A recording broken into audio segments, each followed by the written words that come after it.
જોખમમાં મુકાયો છે। 40,000 કરોડનું ભારણ વધતા કંપનીએ હાથ અદ્ધર કર્યા છે। મુંબઈ અમદાવાદ બુલેટ ટ્રેન પ્રોજેક્ટમાં આર્થિક બોજ વધ્યો છે।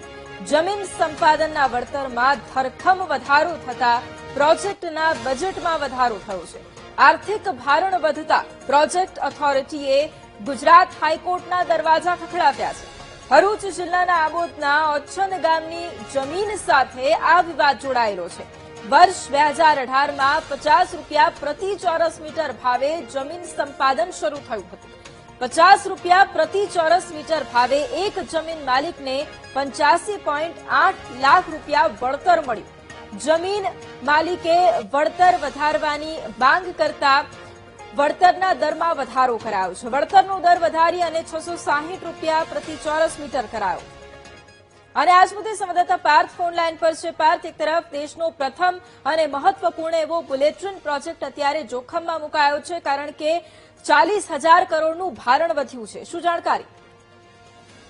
જી ચોક્કસથી ગુજરાત હાઈકોર્ટમાં એક અરજી કરવામાં આવી છે। અરજીની વાત કરીએ તો અમદાવાદ મુંબઈ બુલેટ ટ્રેન વચ્ચેનું જે જમીન સંપાદન થયું હતું પ્રોજેક્ટને લઈને, તેને લઈને એક મહત્વનો પ્રસ્તાવ આવ્યો છે। આ જેમાં પ્રોજેક્ટ મેનેજર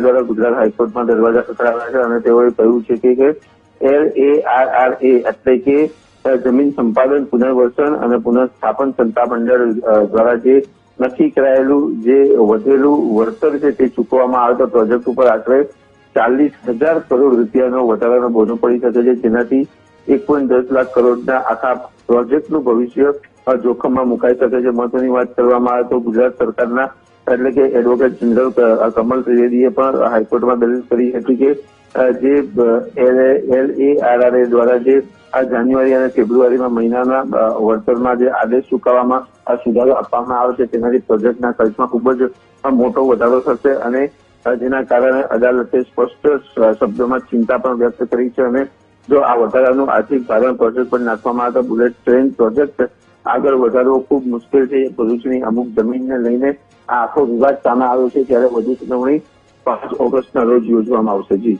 બિલકુલ, આભાર પાર્થ તમામ જાણકારી માટે।